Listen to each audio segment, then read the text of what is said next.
Om Swastiastu.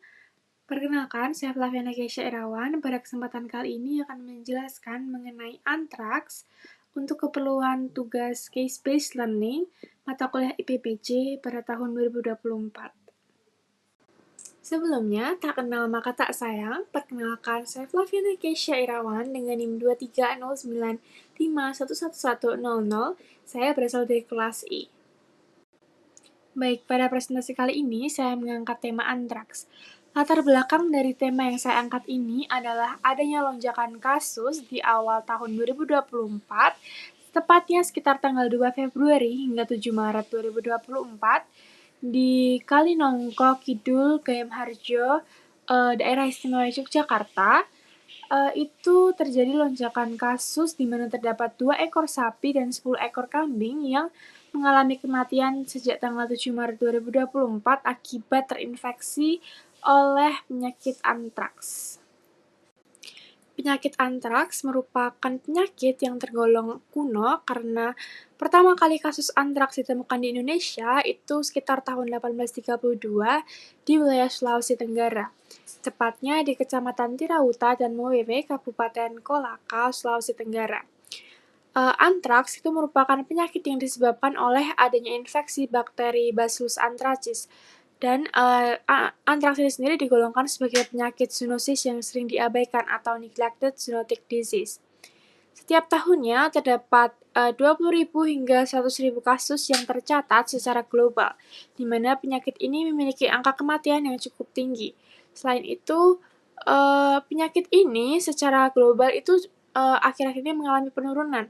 Namun pada wilayah Timur Tengah, Amerika Selatan, Afrika, Asia Tengah, Asia, dan negara-negara berkembang lainnya, penyakit ini masih menjadi ancaman kesehatan bagi masyarakatnya. Seperti yang sudah saya sampaikan pada slide sebelumnya, antraks secara global memang mengalami penurunan kasus.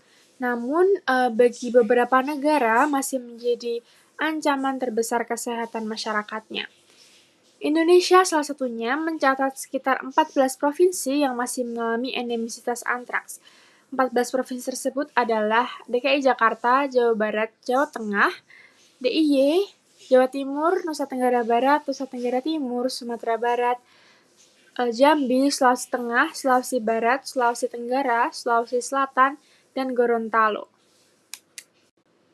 Antraks merupakan penyakit yang disebabkan oleh bakteri Bacillus anthracis. Bakteri ini itu memiliki kemampuan untuk menyerang hewan pemamah biak seperti sapi, domba, kuda, rusa, kerbau, marmut, mencit, dan sebagainya. Untuk pada babi itu dia tidak begitu rentan, sedangkan pada anjing, kucing, tikus, dan sebagian besar burung dia memiliki kemampuan untuk menyerang hewan-hewan tersebut. Untuk morfologi dari bakteri Bacillus anthracis sendiri, dia punya bentuk batang lurus dengan ujung siku, non-motil, aerobik, tidak berflagel, serta memiliki ukuran sekitar 1–1,5 kali 3–5 mikrometer. Untuk bentuknya, dia juga membentuk rantai panjang. Dia tergolong bakteri gram positif dan mampu untuk membentuk spora ketika bakteri ini terpapar oleh O2. Habitatnya itu dia dapat tumbuh dengan baik di sekitar suhu 12 hingga 45 derajat Celcius dengan suhu optimumnya 37 derajat Celcius setelah masa inkubasi 24 jam. Ketika membentuk koloni, bakteri Bacillus anthracis ini memiliki koloninya dengan ukuran yang besar, dia opak dan memiliki warna putih keabu-abuan dan tepinya tidak beraturan. Bentuknya mirip susunan rambut atau kaput medusa dan punya sifat yang sticky, sehingga ketika bakteri ini diangkat, itu dia akan membentuk formasi stalaktit. Seperti yang sudah dijelaskan di slide sebelumnya, Bacillus anthracis ini memiliki kemampuan untuk membentuk spora ketika terpapar oleh O2. Bacillus anthracis dapat membentuk spora itu dengan ukuran 1 hingga 2 mikrometer, sehingga dengan ukuran sekecil itu sulit sekali disaring oleh mekanisme penyaring di saluran pernafasan bagian atas. Spora dari Bacillus anthracis ini dapat bertahan selama 40 hingga 60 tahun di tanah atau rumput, sehingga Potensi untuk Bacillus anthracis ini menularkan penyakit antraks ke hewan-hewan seperti kerbau, sapi itu juga tinggi. Akibatnya untuk penyakit ini musnah itu cukup sulit karena dia seperti rantai yang berkelanjutan. Untuk sifat-sifat dari spora Bacillus anthracis, spora dari antraks atau Bacillus anthracis ini dia memiliki sifat yang tahan panas, kering, zat kimia, sinar ultraviolet, dan beberapa desinfektan. Dia cukup kebal terhadap hal-hal tersebut. Sedangkan endosporanya itu dapat dimatikan oleh autoklav pada suhu 120 derajat selama 15 menit. Sedangkan bentuk vegetatifnya itu pada suhu 54 derajat selama 30 menit itu sudah dapat dimatikan. Lalu untuk infeksinya itu endospora masuk ke tubuh itu dapat melalui berbagai hal, yaitu melalui abrasi kulit, tertelan, atau terhirup. Spora itu dapat diterbangkan oleh angin, dihanyutkan air, dia dapat bertahan di pakan, rumput, peralatan, sehingga untuk spora tersebut musnah itu cukup sulit karena memiliki kemampuan yang tahan panas, kering, zat kimia UV tersebut. Sehingga untuk memusnahkan bakteri yang ada pada hewan yang tertular atau pada material-material yang terinfeksi atau terkontaminasi itu dapat dimusnahkan dengan cara dibakar atau dikubur. Untuk penularan penyakit antraks ini sendiri itu dapat melalui spora yang tersimpan pada tanah selama 40 hingga 60 tahun. Sehingga dapat disimpulkan bahwa tanah itu menjadi sumber infeksi utama bagi hewan karena tidak mungkin untuk waktu simpan yang sebegitu lamanya spora tidak menginfeksi hewan-hewan yang memakan rumput yang tumbuh pada tanah tersebut. Tanah berkapur dan bersifat basah atau alkalis itu merupakan habitat yang sangat oke bagi pertumbuhan endospora antraks, sehingga ketika endospora tersebut terbang atau tumbuh di wilayah tersebut akan mengalami pertumbuhan yang cukup baik. Spora itu masuk ke tubuh melalui makanan atau minuman atau bahkan terhirup. Akibatnya dapat terjadi infeksi bakteri Bacillus anthracis. Untuk ternak yang sudah terinfeksi itu nantinya sebelum mengalami kematian dia akan mengeluarkan Bacillus anthracisnya bersamaan dengan darah yang keluar lewat kumlah alami. Contohnya adalah darah yang keluar lewat lubang hidung sebelum kematiannya. Dan itu menandakan bahwa ternak tersebut mengalami infeksi antraks. Ketika ternak terinfeksi, dipotong, dan itu akan mengakibatkan spora itu terbentuk dan menyebar ke lingkungan sehingga penularan yang berkelanjutan terjadi dan untuk penanganannya cukup sulit. Oleh karena itu, ketika ternak sakit atau ternak yang sudah fix terinfeksi oleh antraks itu tidak boleh disembelih atau dipotong karena dapat menyebabkan permasalahan baru bagi lingkungan sekitarnya. Pada herbivora, tingkat kematiannya itu mencapai 80% dan itu merupakan angka yang cukup tinggi.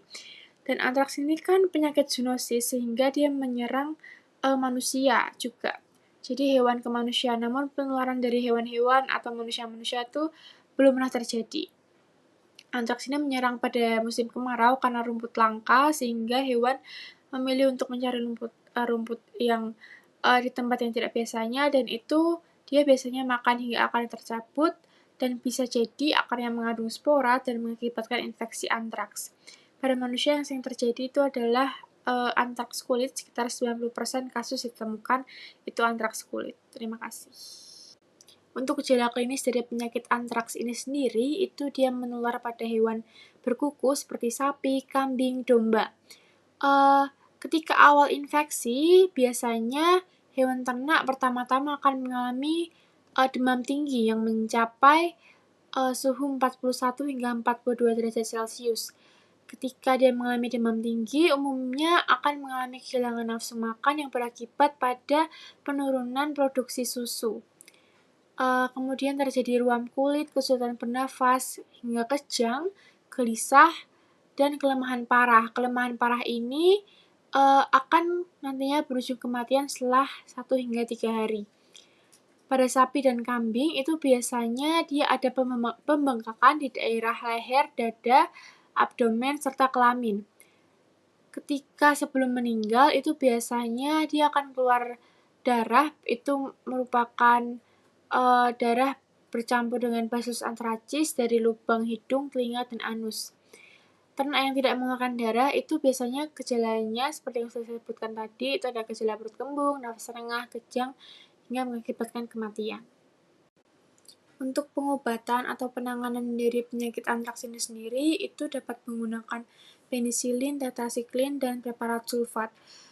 Kemudian ketika pengaruh obat sudah hilang, itu dapat dilanjutkan dengan pemberian vaksinasi. Karena obat yang diberikan sebelumnya itu memiliki potensi untuk mematikan endospora pada vaksin.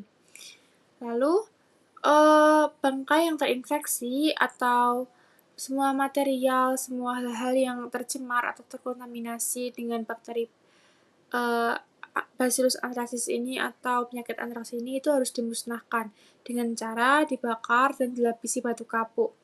Dan juga dapat juga dikubur dengan kedalaman minimal 2 meter. Hal tersebut dilakukan untuk memutus rantai penularan, sehingga tidak ada lingkungan-lingkungan lainnya yang juga terdampak. Kemudian untuk area penggembalaan pasca ditemukannya penyakit antraks itu harus jauh dari area penguburan. Jadi ketika menggembalakan hewan ternak itu diusahakan tidak mendekati area-area penguburan. Karena masih ada potensi Bacillus anthracis ini masih terdapat di tanah yang tempat penguburan tersebut. Lalu, ternak yang terinfeksi itu dapat diisolasi atau harus diisolasi dari ternak lain, dan isolasinya itu di tempat di mana ternak tersebut ditemukan mengalami sakit dan tidak boleh dipindahkan supaya tidak mengalami kontaminasi lagi untuk tempat yang selanjutnya, tempat barunya. Ternak yang terinfeksi juga tidak dapat disembelih dan lebih baik dimusnahkan dengan cara atau ketika sudah mati dimusnahkan dengan cara dibakar dan dilapisi batu kapuk tadi. Kesimpulan dari presentasi kali ini yaitu antraks merupakan penyakit yang disebabkan oleh infeksi bakteri Bacillus anthracis. Penyakit ini merupakan penyakit zoonosis dan dapat ditularkan lewat tanah dan rumput yang termakan atau terhirup oleh ternak. Untuk penanganannya sendiri dapat menggunakan obat dan vaksinasi serta isolasi sehingga tidak terjadi kontaminasi untuk hewan-hewan ternak lainnya.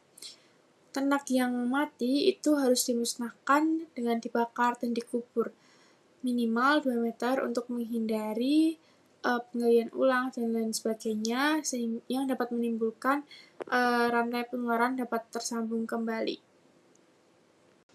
Berikut beberapa sumber yang saya cantumkan untuk pembuatan presentasi kali ini. Ini adalah halaman pertama.